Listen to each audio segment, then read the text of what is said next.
Hi, my name is Nivi and I'm in grade 10. In the past few years, I have frequently visited my chemistry lab, where I use many dangerous chemicals and gases that can easily be harmful to humans. While some of these gases have a smell or a color, most of them do not, which can lead to many leaks going undetected until they've already harmed the people working inside the lab. That's how I came up with this project, a device that uses various sensors to detect any gas leaks or increases in temperatures, and immediately alerts all students and teachers working inside the lab to evacuate. This can save crucial time that students are exposed to these harmful gases, which could significantly reduce health risks and eliminate major problems in chemistry labs.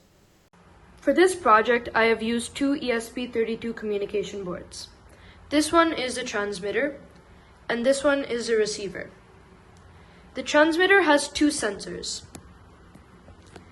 a DHT11 sensor to monitor temperature and humidity, and an MQ135 sensor to monitor different gases such as alcohol, carbon dioxide, and ammonia. However, if this project was to be implemented in a chemistry lab, further sensors that detect other harmful gases or acid fumes should be used to improve accuracy. I have used a LoRa transmitter and receiver on both communication boards since it provides long-range, reliable wireless communication. This would allow the transmitter to be placed in the chemistry lab, while the receiver could be placed in the chemistry staff room. This would allow teachers to monitor safety without having to be physically present in the lab. Here is a demo of our experiment. As you can see, in both the transmitter and the receiver, we have an OLED screen, which shows the temperature, humidity, MQ135 value, and whether the alarm is on or off. Here I have a piece of cotton soaked in sanitizer, and I'm placing it over the MQ135 sensor. As you can see, the values will start increasing.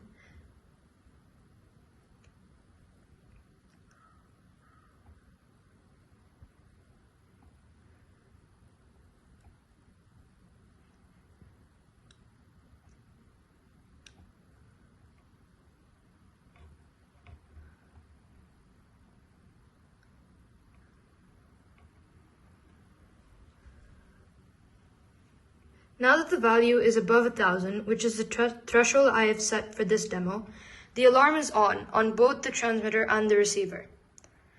Now, as I remove the alcohol from the sensor, you can see the values start to go down. Now it's under 1,000, which is the threshold I've set. However, the alarm is still not off. This is because we want the teacher to go to the lab and ensure everything is safe before turning off the alarm. So if a teacher has deemed the lab safe, they can go back to their office or wherever the receiver is placed and click on this button to reset the complete system.